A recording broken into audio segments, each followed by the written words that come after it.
দর্শক আমন্ত্রণ জানাচ্ছি ইস্পাহানি মির্জাপুর চা মুক্তবাক অনুষ্ঠানে আপনাদের সাথে আছি আমি নাজিন নাসিরদোল্লা। প্রথমেই আমাদের অতিথিদের সঙ্গে আপনাদের পরিচয় করিয়ে দিতে চাই। আমার সঙ্গে আছেন জনাব এম এ আজিজ, সিনিয়র সাংবাদিক, আছেন অ্যাডভোকেট আবু হেনা রাজ্জাকি, রাজনৈতিক বিশ্লেষক। আপনাদের দুজনকে স্বাগত জানাচ্ছি, অসংখ্য ধন্যবাদ। আজ প্রায় 1 মাস পর আমি আবার টকশো করতে আসলাম। আমি একটা ছুটিতে ছিলাম। যখন আমি যাওয়ার আগে মুক্তবাক করে গিয়েছি তখনও যে বিষয়টি নিয়ে সবচেয়ে বেশি আলোচনা হচ্ছিল সেটি হচ্ছে যে নির্বাচন কি হবে কি হবে না। কিন্তু তখনও তো নির্বাচনের বেশ কিছুটা সময় বাকি ছিল, এখন আর 9 দিন বাকি আছে। কিন্তু এখনও আমি দেখছি যে এই আলোচনাটা হচ্ছে যে নির্বাচন নিয়ে এক ধরনের সংশয় আছে। বিশেষ করে জনাব এম এ আজিজ, আপনার একটি টকশো আমি দেখছিলাম যেখানে আপনি বলেছেন আপনি বেশ কয়েকটি টকশোতে দাবি করেছেন যে নির্বাচন নিয়ে নানা রকম আশঙ্কা আছে, নির্বাচন হবে কিনা সেটি নিয়ে আপনার মধ্যে সংশয় আছে।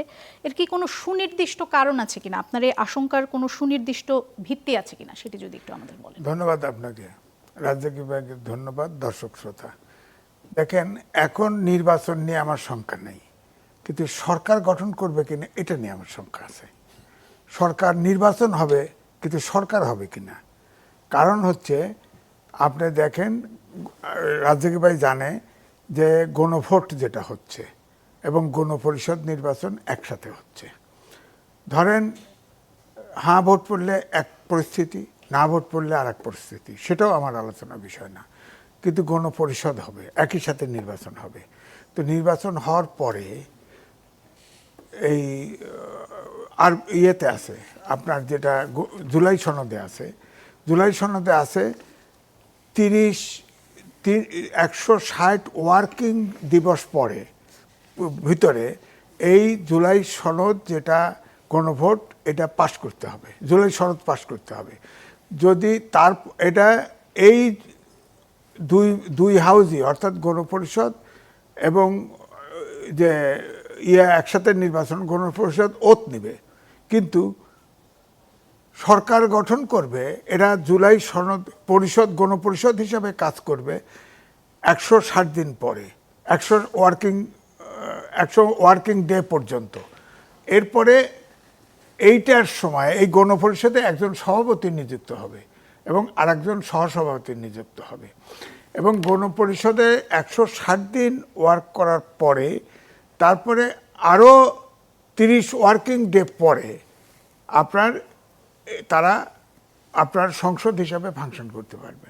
তাহলে আপনি বলেন, আমি যে প্রশ্নটা উত্থাপন করলাম যে এই 30 ওয়ার্কিং ডে, 180 ওয়ার্কিং ডে আর 30 ওয়ার্কিং ডে, এটি যদি যোগ করেন এই পর্যন্ত কোনো সরকার হচ্ছে না, সরকার গঠন করার কোনো প্রস্তাব নাই।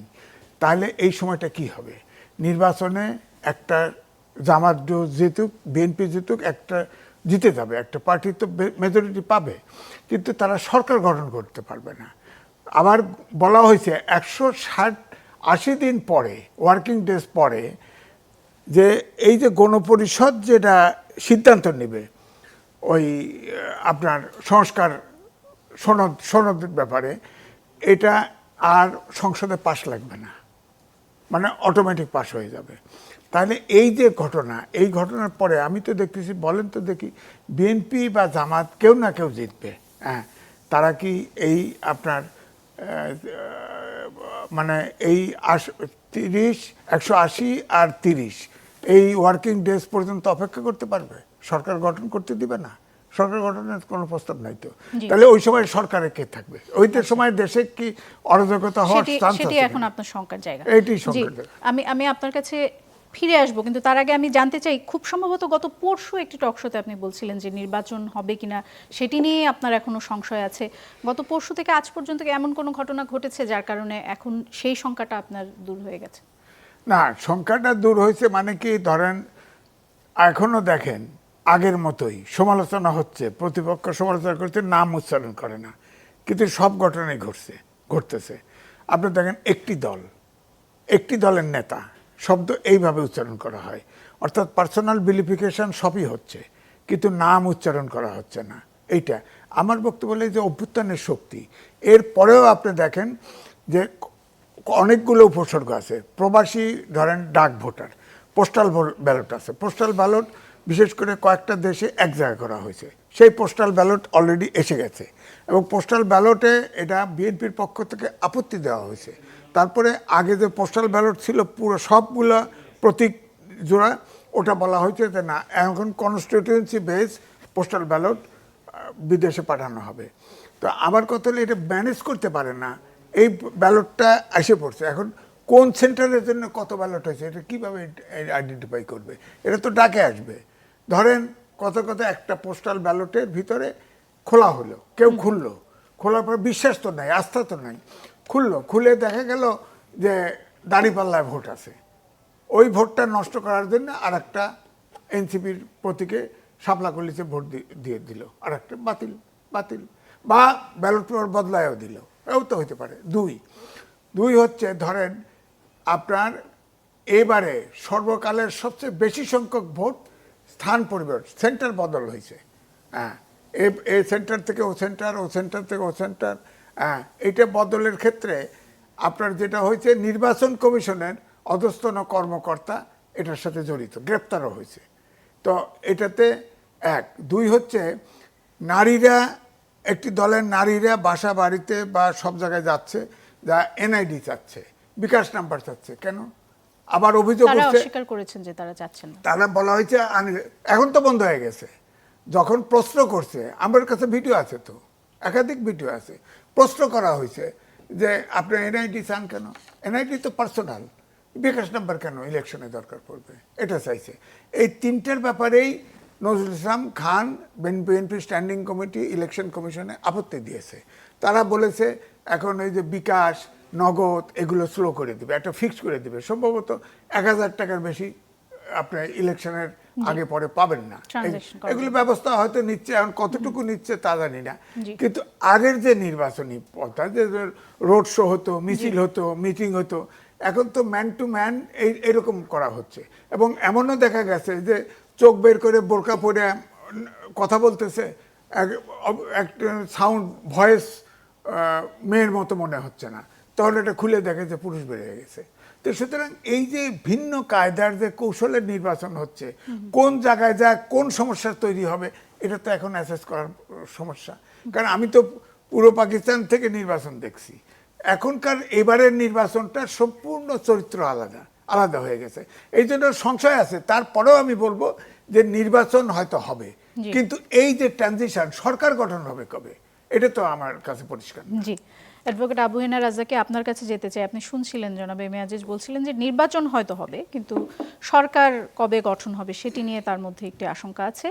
আর শুধু জনাব এম এ আজিজই যে এই আশঙ্কা প্রকাশ করছেন এমন নয়। গতকাল প্রথম আলোর সেন্টার ফর গভর্নেন্স স্টাডিজের সভাপতি এবং সাংবাদিক জিল্লুর রহমানের একটি সাক্ষাৎকার প্রকাশিত হয়েছে, যেখানে তিনি বলেছেন যে আমি নামে মাত্র ইলেকশনও দেখি না, আর যদি ইলেকশন হয় সেটা বাংলাদেশের ইতিহাসে একটি খারাপ নির্বাচনের নজির হয়ে থাকবে এবং ভোটের দিনেই নির্বাচনটি আনম্যানেজেবল হয়ে যেতে পারে। আপনি কি একমত, বা আপনার মনে কি এই ধরনের শঙ্কা আছে? আমার মানে নর্মাল কোর্সে আপনি যদি দেখেন, আমরা যে পর্যন্ত মানে আগাইলাম, তাতে মনে হয় যে নির্বাচন একটা হওয়ার কথা এখন পর্যন্ত। মানে যে সমস্ত জিনিসগুলো দিয়ে বোঝা যাবে যে নির্বাচন হওয়ার আশঙ্কা, সেইগুলোর ভিতর থেকে আপনি যদি ধরেন নির্বাচনটা অ্যাকচুয়ালি নির্বাচনটাকে ত্বরান্বিত করে কারা, কিংবা নির্বাচন সম্পর্কে আমরা রিয়েল সংবাদটা পাই তুলে কতগুলো মাধ্যম থেকে পাই, তার ভিতরে একটা হলো মিডিয়া। আমরা মিডিয়া এখন দেখতেছি, আপনার মিডিয়া আমরা মোটামুটি দেখতেছি বিএনপির পক্ষে সবচেয়ে বেশি। এবং আপনি যদি প্রথম আলোর দিকে তাকান, প্রথম আলো আমরা দেখেছি যে প্রথম আলো বিগত 16 বছর মিডিয়া বিএনপির পক্ষে বেশি। হ্যাঁ, আমি কেন বলছি যে আপনি মিডিয়ার গত 16 বছর 17 বছরে বিএনপি সম্পর্কে, তারেক জিয়া, খালেদা জিয়া সম্পর্কে কোনো পজিটিভ ওয়ার্ড লেখেননি। এটা আমার বানায় বলার দরকার নেই, ডকুমেন্ট এখানে আছে। সে হঠাৎ করে রিভার্স হয়ে গেল। তো রিভার্স হয়ে গেলে আমরা প্রথম আলোর রোলটা কি, প্রথম আলো করে কি, প্রথম আলো পক্ষে থাকা মানে উদীচী পক্ষে থাকা, উদীচী পক্ষে থাকা মানে ছায়ানট পক্ষে থাকা, এবং এইগুলো সব আওয়ামী লীগের পক্ষে সব সময় ছিল। সেখান থেকে যদি আমি তারেক মানে জিয়াউর রহমান সাহেবের আদর্শ ধরি এবং খালেদা জিয়ার আদর্শ ধরি, এবং তারপর যদি আজকের বিএনপির সাথে আমি মিলাই, ইট ইজ জাস্ট রিভার্স। আমার কাছে ইউটার্ন মনে হয়। আইডিয়া মানে আইডিওলজিগতভাবে, এবং এই ইউটার্ন নেওয়ার কারণেই প্রথম আলো তার কাছে আসছে। প্রথম আলো অর্থাৎ আমি বলতে চাচ্ছি যে শুধু আপনি কি প্রথম আলো নাকি অন্য মিডিয়ার কথা মানে আমি প্রথম আলোটা কেন বলছি, প্রথম আলো, ডেইলি স্টার কেন বলছি, যে আপনারা সবাই জানেন, এত ক্লারিফাই করার কোনো প্রয়োজন নাই যে এদের কি রোলটা কি প্লে করে। তা নাহলে 16 বৎসর যারা তাদের সম্পর্কে সবসময় যা লিখতো তার রিভার্সটা এখন চলে আসলো। সুতরাং এটা একটা কোশ্চেন মার্ক, কী কারণে নির্বাচন হয় নাই, নির্বাচন হওয়ার পরে তাদের পারফরমেন্স দেখতো তারপরে লিখতো এক কথা, তার আগে যখন রিভার্স। অর্থাৎ আমি বলতে চাচ্ছি যে এই প্রথম আলোর যে আইডিওলজি, প্রথম আলোর আইডিওলজির ভিতরে বিএনপি ঢুকে গেছে বলে আমি মনে করি। বিএনপি আইডিওলজির মধ্যে প্রথম আলো ঢুকে নাই, তাহলে বিগত 16 বছর তাদের সম্পর্কে লিখতো। তো এখন মনে করেন এই আইডিওলজি ঢোকার পর আপনি যেটা মনে হয় যে কি বলে এটাকে, বিএনপি পরিবার আছে কিন্তু একটা, সেই বিএনপি পরিবার চট করে ইউটার্নটা কীভাবে নিছে, আমরা সমাজে চলি, আমরা সমাজে দেখি যে কি অবস্থাটা হইতেছে। তাতে হয়তো আপনার এই উদীচীর সাপোর্ট, ডেইলি স্টারের সাপোর্ট কিংবা ছায়ানটের সাপোর্ট আপনার 5টা ভোট বাড়তে পারে একদিকে, কিন্তু অন্যদিকে যারা জিয়াউর রহমান এবং খালেদা জিয়ার আইডিওলজিতে বিশ্বাসী বিএনপির ভিতরে, এরকম অনেকের সাথে আমরা কথা বলে দেখি যে দে আর নট হ্যাপি। তো এখন প্রশ্ন হচ্ছে আপনি এই যে আজকে বিএনপির যে অবস্থানটা, রাজনৈতিক যে অবস্থান, বিএনপির ঠিক কোন অবস্থানের কথা এই যে বলছেন একটু যদি পরিষ্কার করেন। আপনি আমি যেই প্রথম আলো যে কারণে বিএনপিকে প্রশংসা করছে, সেই কারণগুলো বিগত 16 বছর করে নাই, তখন খালেদা জিয়া ক্ষমতায় ছিলেন বা খালেদা জিয়া ছিলেন এমনি। এই কারণে তারা, অর্থাৎ তাদের বক্তব্যটা এরকম যে যেই প্রথম আলো টানা 16 বছর শুধুই আওয়ামী লীগের পক্ষপাতিত্ব করছে আর 16 বছর শুধুই বিএনপির বিরোধিতা করছে, সেখান থেকে তারা ঘুরে আসলো। প্রথম আলো টানা 16 বছর আওয়ামী লীগের পক্ষপাতিত্ব করেছে, এটি কি অত্যন্ত একটা সিম্পলিফাইড না, আমরা দেখেছি তো, আপনি পত্রিকার নেগেটিভ শব্দ কিন্তু সবসময় নেগেটিভ না। আবার সরকারের ভিতরের অনেক খবরও কিন্তু আমরা প্রথম আলোর মাধ্যমেই জানতে পেরেছি। আবার অগাস্টের যখন জুলাই অগাস্টের ঘটনাও কিন্তু আমরা প্রথম আলোর মাধ্যমেই জানতে পেরেছি। টোটাল নিউজটা যদি আপনি নিয়ে আসেন, সব নিউজগুলো যদি একত্র করে দেখেন, তখন দেখবেন যেটা কীরকম অবস্থায় আছে। তো সেই কারণে এই একটা দিক বললাম, সে কারণে আপনি মনে করেন বিএনপির অবস্থা আমার কাছে মনে হয় না যে খুব ভালো হচ্ছে। আরেকটা জায়গায় আমি আসি, বিএনপি কিন্তু বলছে যে তাদের চাঁদাবাজির খবর সব মিডিয়ায় আসছে। আমি বলছি, আপনি বলছেন যে মিডিয়াগুলো বিএনপির পক্ষে অবস্থান নিচ্ছে, তাহলে বিএনপিরা তো চাঁদাবাজির খবরাখবর প্রতিদিন, চাঁদাবাজির খবরাখবর যেটা বলে, আপনি দেখেন না কোন পত্রিকা কিভাবে লেখে, ট্রিটমেন্টটা আপনি আমার চেয়ে ভালো বোঝেন। আর চাঁদাবাজির যে বিষয়টা, আমি বিএনপি চাঁদাবাজি করে না জামাত চাঁদাবাজি করে সেই বিতর্কে আমি যাচ্ছি না। কে পত্রিকায় লিখলো কে লিখলো না কিচ্ছু আসা যায় না। বাট যারা চাঁদা দেন তারা কিন্তু জানেন কে চাঁদা নেয়, যারা চাঁদা দেন তারা জানেন চাঁদা কে দেয়। এবং এরকম 70-80 লক্ষ স্পট আছে বাংলাদেশে। এক একটা স্পটের সাথে 2-4 জন জড়িত থাকলে 1 কোটি 1.5 কোটি লোকের কাছ থেকে চাঁদা নেওয়া হয়। সেই 1 কোটি 1.5 কোটি লোক চাঁদা কারা নেয় জানে, এবং আপনি নিশ্চিত থাকেন ফলাফল যাই হোক, তারা চাঁদা বাজলে ভোট দিবে না। তৃতীয় জায়গায় আসেন, জামাত সম্পর্কে অনেক বক্তব্য আছে, আমরা মাঠে দেখি কেউ আলাপ করতে আসলেই আপনি জামাত স্বাধীনতার বিরোধী শক্তি ইত্যাদি ইত্যাদি বলে। সম্প্রতি বোধহয় যে কি একটা নিউজ আসছে নারীদের সম্পর্কে জামাতের আমিরের বক্তব্য, উনি সেটাকে বলছেন হ্যাক করা হয়েছে। বাট অনেকে খুব দায়িত্ব নিয়ে বলতেছে এগুলো হ্যাক হয় নাই, এগুলো তারা বলেছে। এইটুক সেন্স যদি আপনি নর্মাল কোর্সে থাকেন, এইটুক সেন্স একটা লোকের নাই। আমরা তো গত 5ই আগস্টের পর থেকে এ পর্যন্ত সব দলের বক্তব্য শুনতেছি, সব দলের নেতাদের বক্তব্য শুনতেছি, আগে পিছিয়ে শুনতেছি, তাতে চট করে এরকম একটা শব্দ বললে উনি বোঝেন না ওনার ভোট বাড়বে কি কমবে, কিংবা এটা নিয়ে মাঠে যারা নামছে তারা কি আদৌ জামাতকে ভোট দিত, কোশ্চিনকালে দিছে, দেয় নাই।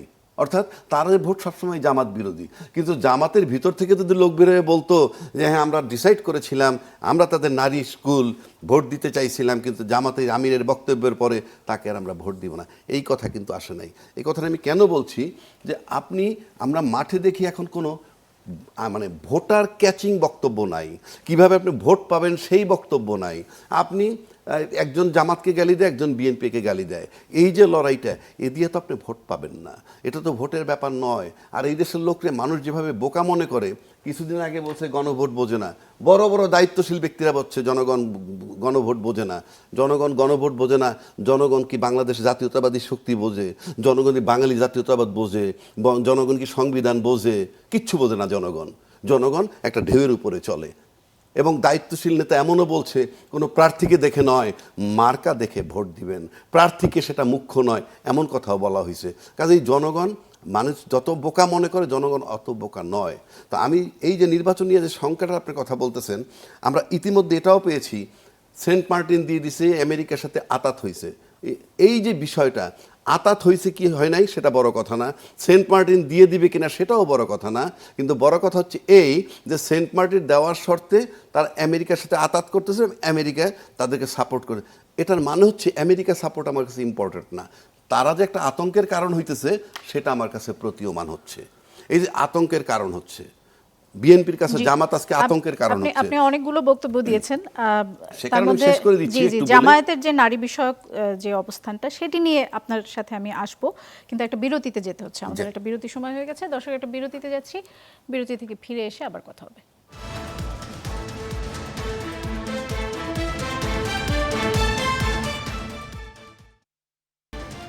ইসমানী মির্জাপুর মুক্তবাক অনুষ্ঠানে আবারও ফিরে এলাম। বিরতির আগে কথা হচ্ছিল অ্যাডভোকেট আবু হেনা রাজাকি আপনার সঙ্গে, এবং আপনার আলোচনা প্রসঙ্গে যে বিষয়টি এসেছে সেটি হচ্ছে যে কর্মজীবী নারীদের নিয়ে জামায়াতের আমিরের একটি পোস্ট নিয়ে শোরগোলের পর জামায়াতের পক্ষ থেকে দাবি করা হয়েছে এক্স অ্যাকাউন্ট হ্যাক হয়েছিল তার, এবং সেই সময়ে এই পোস্টটি করা হয়েছে। অ্যাকাউন্ট হ্যাক হয়েছে কি হয়নি সেই বিতর্কে আমি যাব না, কিন্তু জামায়াত সহ অন্তত 30টি রাজনৈতিক দল 300টি আসনের একটিতেও একজন নারী প্রার্থীও দেয়নি। এই তথ্য তো সঠিক, এটি তো কোনো ভুল তথ্য নয়। আপনাকে কি এই তথ্য কোনো বার্তা দেয় কিনা, বা এর কোনো তাৎপর্য আছে কিনা? আপনার তাৎপর্য আছে কিনা জানি না, কিন্তু জামাত এটা সুস্পষ্ট বার্তা তাদের আছে। জি, একজনও দেয় নাই কেন সেই ব্যাখ্যা আমার কাছে এই মুহূর্তে নাই, মানে আমার কাছে নাই। আর এটা আমরা জামাত করিও না, আমরা ক্রিটিক্স হিসাবে আলোচনা করতেছি, আলোচক। জামাতকে জিজ্ঞেস করা হয়েছে জামাতের আমিরকে যে আপনারা তো নারী আমির বানাবেন কিনা, পরিষ্কার বলে দিছে যে আমরা নারী আমির বানাবো না, আমরা নারী আমির প্রেফার করি না, এটা বলেছে উনি। এখন যদি বলেন ওনার বক্তব্য হলো আমি কোরআনের আইন যদি চলে সেই মোতাবেক আমরা করব না, প্রশ্ন হচ্ছে এটা আমি অপছন্দ করি মনে করেন। কিন্তু না আমি বলি, কিন্তু নারী প্রধান একটি পার্টির সঙ্গে তো তারা কোয়ালিশনে গেছেন, এবং সেটি তারা কেন গেছেন সেটির ব্যাখ্যা তো উনি পরিষ্কার করে দেন। ভালো প্রশ্ন করছেন। আপনি যদি বলেন নারী নেতৃত্ব তার দল থেকে তারা আমির বানাবে না, আর নারী নেতৃত্ব সমর্থন করে না, আবার বলছেন যে তারা নির্বাচনে গেছে 2001 সালে নারী নেতৃত্ব মেনে তারপরে কোয়ালিশনে গেছেন, ফাইন। আচ্ছা, মুক্তিযুদ্ধের চেতনার পক্ষের শক্তিকে রেকর্ডেড আমাদের কাছে আওয়ামী লীগ, মানে মুক্তিযুদ্ধের চেতনার ব্যবসা 15 বছর টানা করছেন, যে মুক্তিযুদ্ধের পক্ষের শক্তি বলতেই তারা। 2001 সালে যখন নির্বাচন হয়, নির্বাচনের আগে ক্ষমতায় ছিল কে? আপনার শেখ হাসিনা, মানে আওয়ামী লীগ। 2001-এ যখন জোট হয় জামাতের সাথে, জামাত একটা স্বাধীনতা বিরোধী শক্তি, সেই স্বাধীনতা বিরোধী শক্তির সাথে বিএনপি মিলে একটা জোট করলো। জোট করলে নারীতে তো মেনে নিছেই, ওই সময় রাজনীতির স্বার্থে মেনে নিছে, আর তার আদর্শের সাথে মেলে না, কিন্তু বিএনপিও তো স্বাধীনতা বিরোধী শক্তির সাথে নিয়ে মুক্তিযুদ্ধের পক্ষের শক্তি শেখ হাসিনাকে ডিফিট দিল। এটা কোন থিওরি?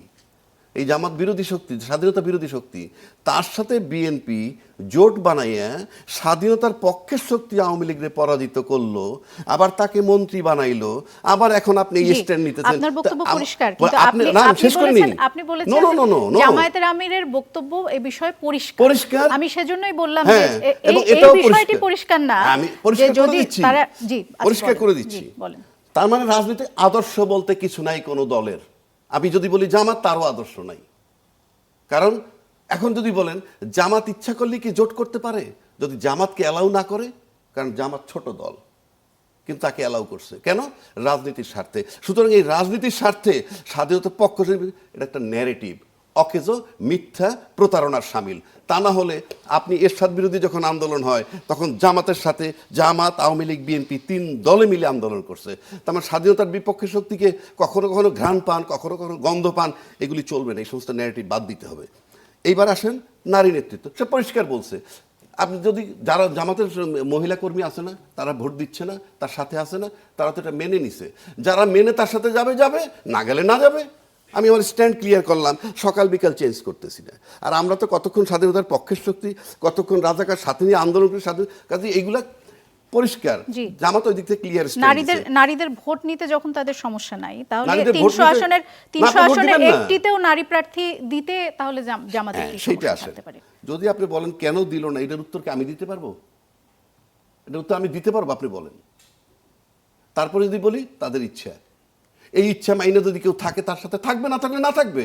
স্ট্যান্ডটা তো ক্লিয়ার, কোনো ধোকাবাজি তো নাই।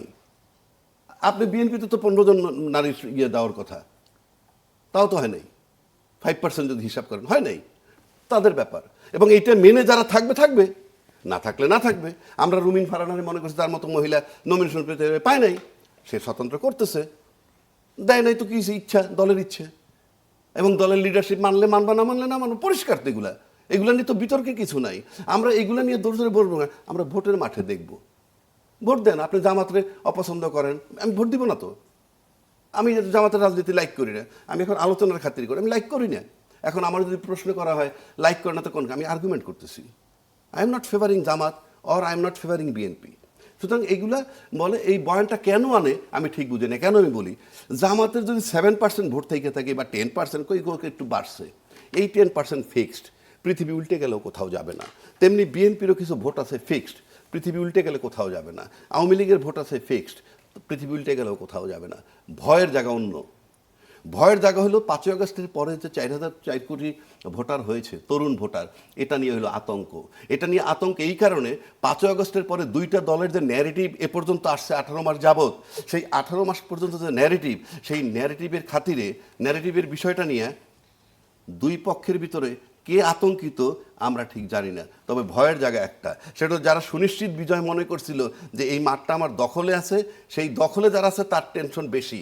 কারণ যদি তারা বেদখল করে দেয় তাহলে খুব সমস্যা। আর যারা বাইরে আছে, যাদের হোপ নাই, তাদের নিয়ে তাদের কোনো টেনশন নাই। ওই জায়গাটা হলো টেনশনের জায়গা। সুতরাং আজকে যে জায়গাটায় গেছে, আপনার ওই 4 কোটি তরুণ ভোটার একটা মারাত্মক ব্যাপার। কারণ তাদের কাছে 15, 16, 17, 18 মাসের ঘটনা তাদের চোখের সামনে জল জল জল জল করতেছে। যে তাদের চোখের সামনে তাদের ভাইরা মরছে, তাদের চোখের সামনে পঙ্গু মেয়ে দাঁড়ায় আছে, তাদের চোখের সামনে চোখ নাই মেয়ে দাঁড়ায় আছে। রাজনীতিবিদদের কোনো সন্তান নাতিপুতি নাই, তাদের সব হইল বহির্বিশ্বে।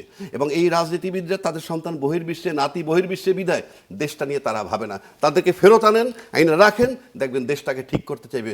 আপনি দেখেন তো কার সন্তানটা গুইনে, একেবারে কর ধরে গুইটা দেখেন, আমলা, বড় বড় রাজনীতিবিদ, তাদের সন্তানরা কোথায়? আর যেটুক দেশে আছে একেবারে কঠিন গার্ডের মধ্যে আছে। আর এর বাইরে দেশটাকে যদি রাজনীতিবিদরা নিশ্চিত হয়ে যদি দেশটাকে বানাইতে পারতো, তাহলে তাদের সন্তানকে বাইরে পাঠাইতো না। তাদের সন্তানকে বাইরে, সন্তান নাতি সব বাইরে থাকে, আর এই দেশ থেকে তারা টাকা পাঠায়, তাদেরকে লালন পালন করে। এর ভিতরে বহু লোক আছে আমরা চিনি, যাদের ছেলে কানাডা পড়ে, একেবারে হাতে কোনো নাম বলতে পারে, বলি না, শুধু তাদের ইজ্জতের জন্য। কয় টাকা বেতন পায় জানি, তার 2 ছেলে কানাডা পড়ে। অমুকি কয় টাকা পায় আমরা জানি, সে মিডিয়ার লোক আছে, আমলাদের লোক আছে, পড়ে। কারণ দেশটা আপনি আমাদের জন্য জঙ্গল বানাইয়ে রাইখে আপনারা এখান থেকে লুইটা পুইটা বহির্বিশ্ব চালাচ্ছেন। যতক্ষণ পর্যন্ত এইগুলো বন্ধ না হবে, অতক্ষণ পর্যন্ত এই দেশ রাজনীতিবিদরা ঠিক করতে পারবে না। 1, 2, রাজনীতিবিদের কোনো রোলই নাই ব্যক্তিগতভাবে। আমি বলবো রাজনীতিবিদদের চালায় 3টা সেক্টর: মিডিয়া, আমলা এবং বিজনেস সেক্টর, যাদেরকে অলিগার্ক বলি আমরা, বড় বড় বিজনেস সেক্টর। এই 3টা সেক্টরের কাছে রাজনীতিবিদরা পুতুল, জাস্ট পুতুল। এবং সেই জন্য আপনি রাজনীতিবিদদের কোনো রোলই নাই। আপনি দেখেন রাজনীতিবিদদের কী রোলটা আছে, কে কী এস আলমরে আমরা গালাগালি করছি 15 বছর ধরে, সেই এস আলম 100% সেফ আছে, তার সমস্ত অ্যাসেট সেফ আছে। ওই ক্ষতি হচ্ছে কার? আবার আপনি যদি বলেন যে গরিবরে আমরা এই জিনিসগুলো সাহায্য করব, কোত্থেকে আনবেন? ট্যাক্স ইম্পোজ করবেন। কার উপরে ট্যাক্স ইম্পোজ করবেন? ওই বড় বড়দের, তাদের ইচ্ছা মতো, কিন্তু নিচের লেভেলে ট্যাক্স ইম্পোজ করবে। অর্থাৎ জুলুম টুলুম সব। অ্যাডভোকেট রাজ্জাক, আমরা আসলে যেই বক্তব্যে, ঠিক আছে, যেটা নিয়ে আপনার বক্তব্য চেয়েছিলাম, সেটি থেকে মনে হয় আমরা একটু দূরে যাই। আমি আরেকটা শেষ জায়গায় আসি। আপনার আতঙ্কের কথা বলছেন, নির্বাচন নিয়ে শঙ্কার কথা বলছেন। এবং এই যে পরিস্থিতিটা আমি বললাম, এই পরিস্থিতি ওই 4 কোটি ভোটার নিয়ে চিন্তিত, এবং জুলাই চেতনার ধারণ করে তাদেরকে ভোট দিবে। যারা চাঁদাবাজ তাদেরকে ভোট দিবে না। তাহলে দেখা যাবে যে ভোটগুলা কোথায় যাচ্ছে। এই আশঙ্কার মধ্যে যদি থাকে, তাহলে চিন্তা করবে কোন দল ক্ষমতা আসলে সবচেয়ে বেশি ক্ষতিগ্রস্ত হয়? আমলারা। কোন দল, কারা জুলাই চেতনা ধারণ করে? যারা ধারণ করে ভোট তারা পাবে। আচ্ছা এখন জুলাই ধারণ করে যারা, জি। সেটা বিশ্বাস করবে, চিন্তা করবে ভোটাররা। আচ্ছা ভোটার চিন্তা করবে যে আপনি ধারণ করেন না, রাজ্জাকি ধারণ করে না, উনি ধারণ করে, আপনি আমি চিৎকার করে বললে হবে না। সুতরাং ওইখানে একটা বিরাট আতঙ্ক রয়ে গেছে। সেই জি। কারণে ওই আতঙ্কের কারণে আপনার নির্বাচনে যদি কোনো সংখ্যা আপনি দেখেন যে যদি যাদেরকে প্রত্যাশা করতেছে এই দল বাদে, যদি এই যে আমরা জামাত নিয়ে চিৎকার করলাম, কোনো কারণে তারা ক্ষমতায় চলে আসে, তাতে যারা বিপদগ্রস্ত হবে সবচেয়ে বেশি, ওই বাইরের বুলি তো আছেই, সবচেয়ে বেশি ঘুষ খায় যারা, দুর্নীতি করে যারা, তারা খুবই আতঙ্কিত ওই শক্তিটা নিয়ে। সুতরাং ওই রকম যদি কোনো যারা পরিস্থিতি হয়, ঘুষখোর দুর্নীতিখোর তারা জামাতের আশা নিয়ে আতঙ্কিত। তারা যদি জামাত আসে সেখানে সবচেয়ে বেশি আতঙ্কিত হবে তারা। কেন, এর কারণটা কি? এটার কারণ আমরা ইনিশিয়ালি যেটা দেখতেছি জি। তাতে আপনি জামাত যদি তাহলে জামাত যে দাবি করছে যে তারা দুর্নীতিবাজদের প্রশ্রয় দিবে না, আপনি সেটির উপর আস্থা রাখছেন? বলছে তো, আরেকজনে তো বলে নাই। যেমন ধরেন, আমি ক্ষমতায় আসলে দুর্নীতি বন্ধ করব, আমি ক্ষমতায় আসলে চাঁদাবাজি হবে না, আমি ক্ষমতায় আসলে হত্যার বিচার করব, এই কথাগুলো আমি তো শুনতে চাই মানুষ। আমি ক্ষমতা এই কথাগুলো শুধু জামাত বলছে, অন্য কোনো দল বলছে না? আমি বিডিআর হত্যার বিচার করবে, শাপলা চত্বরের বিচার করবে, দুর্নীতির টাকা ফেরত আনবে, তারপরে দুর্নীতি বন্ধ করবে, এই কথা যাদের কাছ থেকে আমরা প্রত্যাশা করি শুনি নেই। তাদের টপের কাছ থেকে আমি শুনি নেই তো। আপনি বলেন, আপনি শুনছেন? দেখেন যে বিডিআর হত্যার বিচার করব, শাপলা চত্বর হত্যার বিচার করব, ক্রস ফায়ারে মারা গেছে তাদের বিচার করব। জি, এগুলো তো অন্তর্বর্তী সরকারও বলেছিলেন, কিন্তু সেগুলো অন্তর্বর্তী সরকার ইমেটেরিয়াল 12 তারিখ চলে যাবে। He is not elected, he has no commitment. তাকে ফ্রম ডে ওয়ান আমরা করেছেন ওনারা। হ্যাঁ করেছেন তো, তাও তো করেছে। বরং উনি থাকলে আরো কিছু হইতে পারে, উনি চলে গেলে আর হবে না। আচ্ছা, আপনার মনে হয় অন্তর্বর্তী সরকার থাকলে যেটুক হইছে কিছুটা হয়তো আশা আছে? রাজনৈতিক সরকার বলতে জামাত বাদে অন্য কোনো রাজনৈতিক আমার কাছে মনে হয় না। আচ্ছা, কারণ আমরা কথাটা পাই নাই তো। জি, কথাটা তো পাইতে হবে। জনাব এম এ আজিজ, আপনি কি একমত যে অন্তর্বর্তী সরকার থাকলে কথাটা পাইতে হবে? আমার কথা হলো এখানে আশা আছে জামাত বাদে অন্য কোনো রাজনৈতিক শক্তি যদি ক্ষমতায় আসে তাহলে সেই আশা অ্যাডভোকেট রাজ্জাকি দেখতে পাবেন? আমি জামাত বাদে বলিনি, আমি যার কাছে প্রত্যাশা করি তার কাছে শুনি। জি, জামাত তো এটি আপনি বলেছেন যে জামাতের বক্তব্যে রাজনৈতিক দলগুলি আমাদের প্রতিনিধি হবে দলের মধ্যে থেকে। সুতরাং রাজনৈতিক দলের ক্রিটিসাইজ করার অধিকার আমাদের আছে। আমরা ভোটার, আমরা দেশের মালিক। রাজনৈতিক দল কিন্তু মালিক না, দলের ব্যক্তি মালিক। সংবিধানে লেখা আছে জনগণ হচ্ছে মালিক। সুতরাং আমার অধিকার আছে। এক, জামাত যদি ভুল করে আমি ক্রিটিসাইজ করব, বিএনপি ভুল করলে আমরা ক্রিটিসাইজ, কারণ আমরা ধরে নিছি যে এই দুই দলের কেউ ক্ষমতায় যাবে। হ্যাঁ, হয়তো বিএনপির প্রসপেক্ট অনেকে বেশি দেখছে। যেমন ধরেন 1991 সালে আপনার সব জরিপ, যত জরিপ ছিল সব জরিপ বলছে আওয়ামী লীগ জিতবে, এবং সব প্রশাসন থেকে শুরু করে যত বলেন সবাই আপনার আওয়ামী লীগের সাথে লাইন দিছে। আবার বিএনপি ভাবছে কনফার্ম ফেল করবে, তারা হরতালও ডেকছে। পরে দেখা গেল জনগণ, বেরসিক জনগণ গোপনে ভোট দিয়ে বিএনপিকে পাশ করাই দিছে। তো সুতরাং এবারেও তো হতে পারে, আমরা যা এক্সপেক্ট করতেছি অন্য কেউ পাশ করতে পারে। এবার কি হতে পারে, আপনি কি এক্সপেক্ট করছেন এবার? আমি তো মনে করতেছি যে আপনার অন্তর্বর্তীকালীন সরকার, তো আমার তো মনে হচ্ছে না অন্তর্বর্তীকালীন সরকার তো ইলেকশনের পরে একটা ক্রাইসিস তৈরি করবে। আপনি বলেছেন যে অন্তর্বর্তীকালীন সরকার একটা মেটিকুলাস ডিজাইন করে ক্রাইসিস তৈরি করবে। ইউনূস নিজে আপনি বলেন তো সরকার গঠন করার কোনো ব্যবস্থা আছে? আপনার জুলাই সনদে আছে? জি, জনাব এম এ আজিজ, আপনি 91 সালের নির্বাচনের সাথে তুলনা করছিলেন, তো 91 সালের যে সরকার ছিল তখন তত্ত্বাবধায়ক সরকার, তারা কি কোনো মেটিকুলাস ডিজাইন করেছিল? তাহলে 91 সালের নির্বাচনের সাথে আপনি তো আপনার দাবি অনুযায়ী এবার তো অন্তর্বর্তী সরকার একটি মেটিকুলাস ডিজাইন নির্বাচন, তাহলে তো এই দুটোকে তুলনা করা যাচ্ছে। ওই নির্বাচন নিরপেক্ষ হয়েছিল, অ্যাকসেপ্টেবল হয়েছিল। এবারের নির্বাচনে তো অনেক ইস্যু আছে, অনেক ইস্যু দাঁড়াইছে, যার ফলে এখানে মেটিকুলাস ডিজাইন আপনার প্রযোজ্য। আগে জামাত যখন বিএনপির সাথে ছিল তখন কিন্তু আপনার এটা ভোটের ঐক্য ছিল দীর্ঘদিন। এই কারণে আমি তো বলি যে বিএনপির ভিতরে গুপ্ত জামাত আছে কমপক্ষে 20%, এবং লেনিন যে বিপ্লব করছিল বলশেভিক দল দিয়ে, তখন কমিউনিস্ট পার্টি নাই হয়ে গেছিল। যখন সে বিপ্লবের ডাক দিছে বলশেভিক পার্টি নাই। তো জামাতের এই পরিণতি, কিন্তু বিএনপি একটা বৌদ্ধপন্থা দল, একটা জাতীয়তাবাদী দল, সেটা টিকে দরকার। এখন ধরেন আপনি যদি বলেন যে ধরেন রাজনৈতিক দলগুলো 4 কোটি ভোটার, রাজ্জাকি ভাই বলছে 4 কোটি ভোটারের ব্যাপারে প্রশ্ন কিন্তু উত্থাপিত হয়েছে। যেমন 30 জন নিরাপত্তার জন্য জামাতের কাছে ঢুকছে, হ্যাঁ, আরেকটা গ্রুপ আরেকটা দল করে ফেলছে। আবার অনেকেই রিজাইন করছে, নারী একটাও যায়নি, একটাও। কেউ কেউ স্বতন্ত্র নির্বাচন করছে অথবা কেউ কেউ রিজাইন করছে। এখন 4 কোটি ভোটার যে তরুণ ভোটার, আমাদের কালচার এখনো শেষ হয়ে যায় নাই। কালচারে ধরেন আমার ফ্যামিলিতে আমি অনেক সময় বলেছি 30টা দল বসে ঐক্যমত্য কমিশন করছে। এই ঐক্যমত কমিশনকে তো দেশটা লিজ দেওয়া হয় নাই। এর অর্ধেক দল আমার পরিবারের চেয়ে ছোট, পরিবারের চেয়ে ছোট। এখন আমার প্রশ্ন, আমার ফ্যামিলির যারা তরুণ আছে তারা কি আমার কথার কোনো মূল্য দেবে না? 1।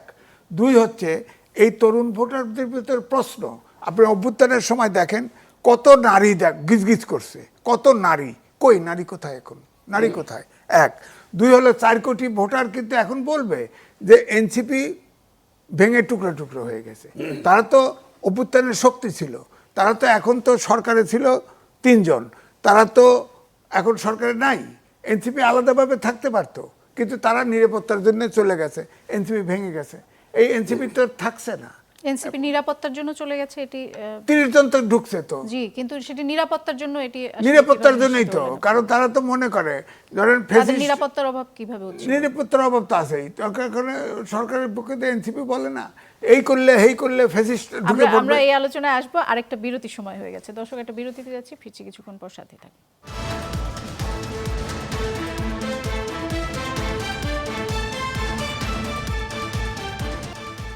দর্শক, ইস্পাহানি মির্জাপুর মুক্তবাক অনুষ্ঠানে আবারও ফিরে এলাম। জনাব এম এ আজিজ, বিরতির আগে আপনার সঙ্গে কথা হচ্ছিল এবং আপনি বলছিলেন যে নিরাপত্তার জন্য এনসিপি জামায়াতের সাথে জোট করেছে।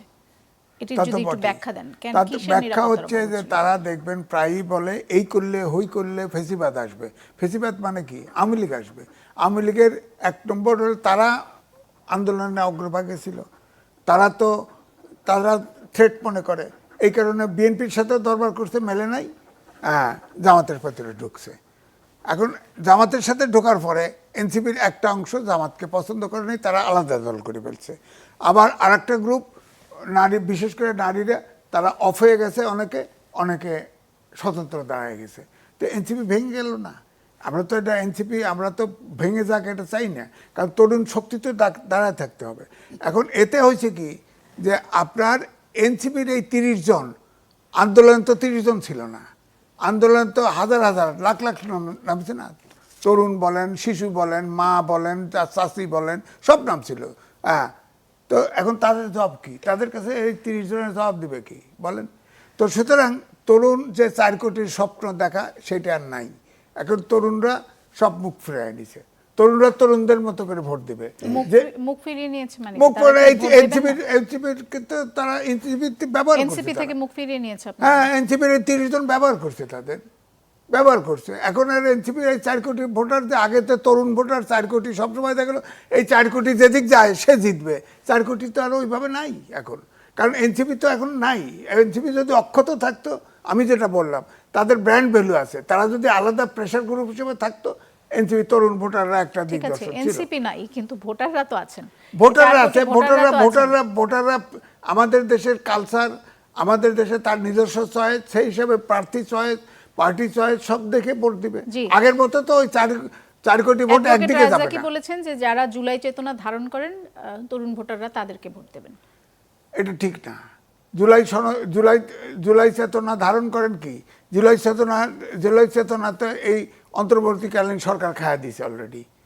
কিভাবে? এই যে জুলাই সনদ করে, এই যে আমি বললাম তো, সরকার তো হচ্ছে না, সরকার তো হচ্ছে না।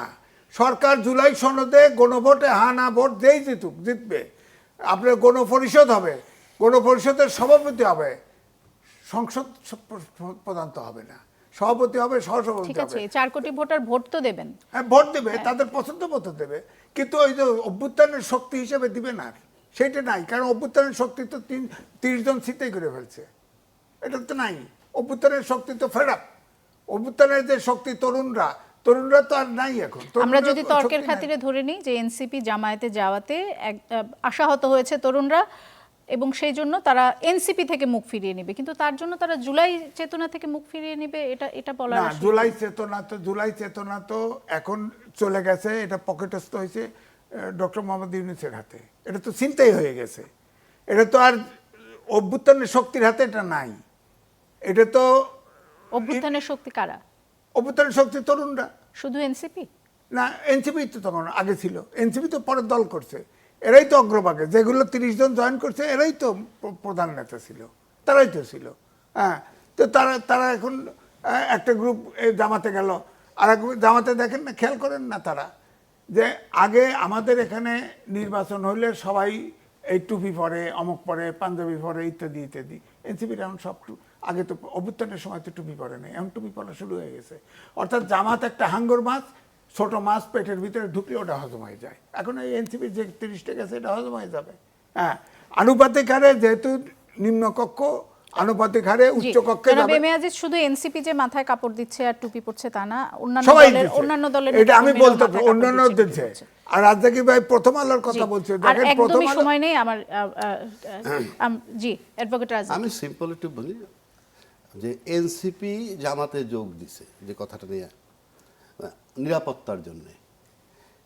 হ্যাঁ, নিরাপত্তার জন্য তো বটেই। কেন বটে আমি বলি, একমাত্র শেখ হাসিনা পরাজিত হয়েছে, তাকে তাড়াইয়ে দেওয়া হয়েছে, তাড়াইয়ে দেখ বা উনি চলে যেতে বাধ্য হয়েছেন। উনি যেহেতু জীবিত আছেন, উনি একমাত্র জানেন যে কাদের কারণে তাকে চলে যেতে হয়েছে। সে কারণে এনসিপি আওয়ামী লীগের সবচেয়ে বড় শত্রু, এতে কোনো সন্দেহ নাই। এবং এই আন্দোলনের সময় আওয়ামী লীগের যারা শত্রু থাকবে তারা তো সবার বন্ধু হওয়ার কথা ছিল, যেহেতু সবাই বলে আমরা আন্দোলন করছি 16 বছর 12 বছর যেহেতু আওয়ামী লীগের বিরুদ্ধে। তা আওয়ামী লীগের বিরুদ্ধে সবাই থাকলে ফাইনালি যদি আমি বলি টার্নিং পয়েন্টে এনসিপির এরা করছে, তাহলে তো এই এনসিপির ছেলেপেলেগুলো সবার বন্ধু হওয়ার কথা। তাতে জামাত পর্যন্ত তাকে যাইতে হবে কেন?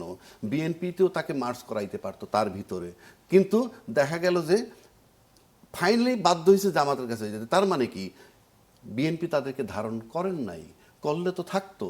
এখন তার উপায় কি? একটা জায়গায় যেতে হবে, তাই তারা জামাতের কাছে গেছে। এখন ন্যাচারালি এই কেন তারা তো স্বতন্ত্র, তারা তো নিজেরাও ইলেকশন করতে পারে, নিজেরাও ইলেকশন করতে পারতো, কিন্তু ফ্রম ডে ওয়ান যদি আমি একটা আপনার চোখে আঙ্গুল দিয়ে দেখাই, আমরা দেখেছি তাদেরকে কীরকম নাস্তানাবুদ করা হয়েছে। যে এমন আছে ডেকে এনে আয় কত, কিভাবে আয় হয়, ইত্যাদি ইত্যাদি। কেউ আক্ষেপ করে একজনে বলছে আমরা একটা নতুন কাপড়ও কি পরতে পারবো না। এটা বলার মানে কি? এটা বলার মানে আপনি আয়ের উৎস নিয়ে বারবার প্রশ্ন করছেন।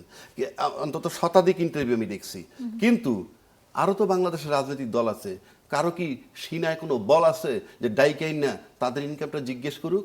পারছে কেউ? কিন্তু আপনি পেয়েছেন ওই ছেলে পেলেগুলাকে, অসহায়ের মতো তারা ছিল, নির্বিকার, তাকায় তাকায়। সেই জন্য তারা জামাতে যোগ, উপায় নাই, তার একটা জায়গায় একটা অবলম্বন তাকে যাইতে হয়। এক মনে করছে যে আমি একটা সমুদ্রের মধ্যে ভেলা পাইছি, সেই ভেলা ধরছে, নো অপশন। আমি মনে করি এটাকে যদি বড় দল তারা ধারণ করে ফেলতো, আমি যদি বড় দলের বিএনপির মালিক হইতাম, মানে বিএনপির চেয়ারম্যান হইতাম বা কিছু হইতাম, আমি তাদেরকে নিয়ে আসতাম, কি আসো তোমরা করছো, তোমরা থাকো আমাদের সাথে, আমরা তোমাদের, আমি আমার কথা বলছি। সুতরাং তার কোনো অপশন ছিল না, কারণ আপনি নিজেও যদি দিশাহারা হয়ে যান, কোনো না কোনো অবলম্বন আপনি ধরবেন। এবং এটা ধরতে বাধ্য করছে তারা যারা তাদেরকে অ্যাকোমোডেট করতে পারতো। সুতরাং ওই দিকে যাওয়ার, কিন্তু তাদের ডিমান্ড পূরণ তারা এত বড় ফ্যাসিবাদী স্বৈরতান্ত্রিক শক্তির সামনে যখন সোজা হয়ে দাঁড়াতে পারলো, আর এই সময়ে এসে তারা জামায়াতের সাহায্য ছাড়া একা তারা এই ইলেকশনে যেতে পারতো না। 5 আগস্ট থেকে মিডিয়া কি করেছে তাদেরকে অ্যাডভোকেট রাজাকে, আমাদের হাতে আর একদমই সময় নেই, আমরা আজকের অনুষ্ঠান এখানে শেষ করছি। দর্শক, আগামীকাল রাত 11টায় আবারও কথা হবে নতুন কোনো বিষয় নিয়ে।